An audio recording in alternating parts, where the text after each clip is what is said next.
Hi everyone, Ezra back here. You can find me on EzraHelps.com. I'm talking about why marijuana legalization does not keep everyone out of jail. And my last video got interrupted, so I'm doing part 2 here. But it's good because part 2 is really about educating law enforcement and prosecutors. So we have to remember that we have different states with different laws now. We have people that can home cultivate. So if you can cultivate at home, you're going to have plants. You might have the opportunity to transport those around. We don't really have clear laws on transportation. But I want to focus on Connecticut because that's where I live close to in Massachusetts. And we have a real disparity. We have a state that allows for medical marijuana. It allows for legal dispensaries to dispense marijuana. They can even dispense marijuana that has seeds in it. But if you brought that legal marijuana home and those seeds accidentally fall into your garden and grow, this is a perfect time that you might drop a seed in a garden in spring, then that marijuana plant can end up putting you in jail. And federal prison, in fact. Cultivation of marijuana in the state of Connecticut is a felony, and it can get you up to 7 years in prison. And I work as an expert witness helping people who have been charged with cultivation who are essentially just growing it at home. They're using the cannabis for themselves, perhaps to medicate, and they're not comfortable with dispensaries. They don't want to go just to dispensaries. They don't want to go to their doctor. Sometimes their doctors have said no to their ailments, or maybe what they're experiencing, the ailment that they have, is not on the list of legal ailments that allow doctors to recommend cannabis. So what happens is you turn people who are essentially law-abiding citizens into drug dealers. I get cases where we have a middle-aged person. He's got 6 plants growing in his yard. He has a couple jars of finished cannabis in his den, and he might have a smoking pipe. And in the state of Massachusetts, or from my perspective, and after I interview these people, what I find is they have what I call a closed loop of medication, of marijuana. So this is when you produce the plant yourself, you dry, cure, and process the leftover plant, and then you consume it. So you're actually eliminating the potential for diverting it to other people. You are not spending money at the dispensary. And if you get caught by the police, you can go to jail for a very long time for doing this. And this is a huge disparity in the law. Prosecutors need to understand that growing marijuana is not a drug factory.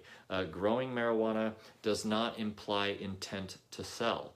Just like growing corn in your yard does not imply that you intend to sell that corn to someone. You're just growing vegetables in your yard. Growing marijuana is very similar. Also, there's multiple uses and multiple forms of ingestion for marijuana. So if you see someone that has cannabis oil, perhaps they have a vape pen or 2. You can have 2 or 3 vape pens that just have different strains in them for different effects on the body.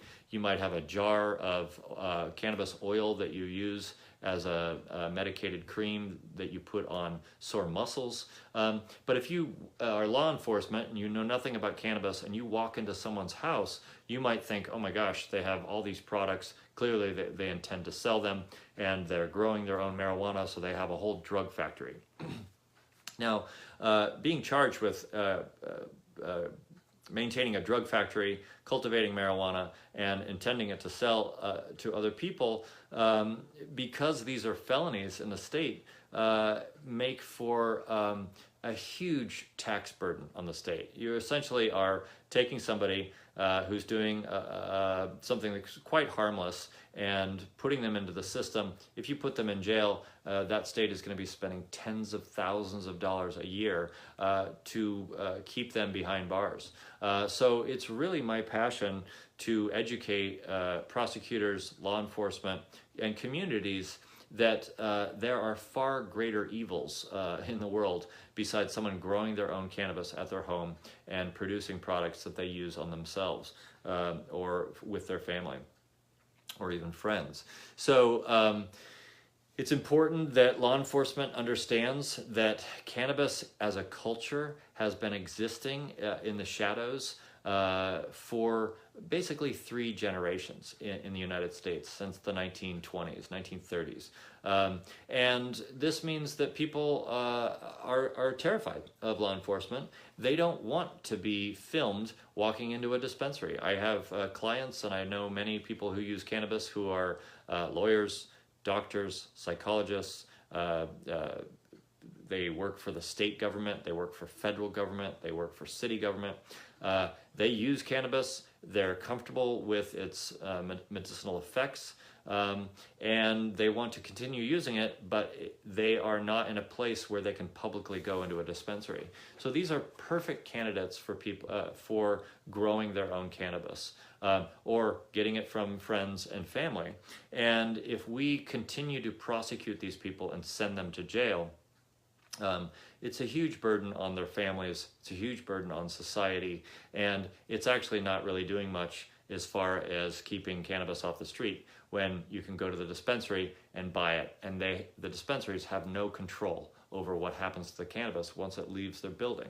So law enforcement, prosecutors, and legislatures really have to understand that it's more complex than just saying, all right, we're legalizing for adults. We're going to legalize medical marijuana, but not legalize cultivation. We're going to say, oh, you can grow 6 plants, but if people are caught with 8 plants, they can go to jail.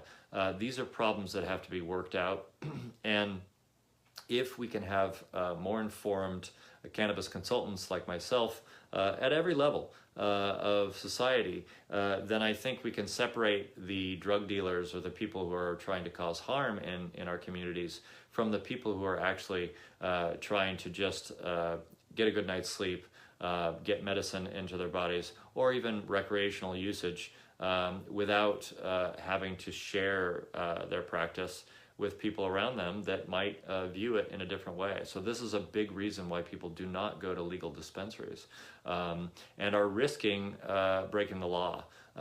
And so if prosecutors know this, I think they can make more discerning decisions about who should go to jail and who shouldn't. On a final note, I want to mention the firearm issue. In the state of Massachusetts, if you are a registered firearm owner, you may not be registered as a medical marijuana patient. I hear of cases where people have cannabis in their home, this is Connecticut again, and they also have firearms that they use for hunting. Immediately the police officers connect marijuana, drugs, and firearms with, once again, drug operations or drug dealers or dangerous drug activity. People who grow their own cannabis and who hunt for sport does not imply that they are dangerous criminals. So this is another aspect of the law that has to be addressed. People should have the right to own their firearms and store them safely, and people have the right to possess cannabis, to grow cannabis, and to store and use that safely. So once the laws are in line with that, then we can really utilize some of the data that is being put forth around cannabis, which if people have access to cannabis, which is a proven pain reducer, they will have a reduced need for opiates. And opiates are an epidemic that is hurting this entire nation. It's actually making the life expectancy of American citizens go down on average because we have so many opiate deaths. If we can get more laws that allow for home cultivation, more laws that allow for medical cannabis, decriminalization of cannabis, then I truly believe this will be a net benefit for communities, we will have fewer opiate addicts and opiate overdoses and opiate deaths and the associated costs with that. And people will understand and learn the benefits of cannabis. All right, thanks for joining me. Thanks for watching. I'm Ezra Parzybach. You can find me on EzraHelps.com. I'm a cannabis consultant. Take care.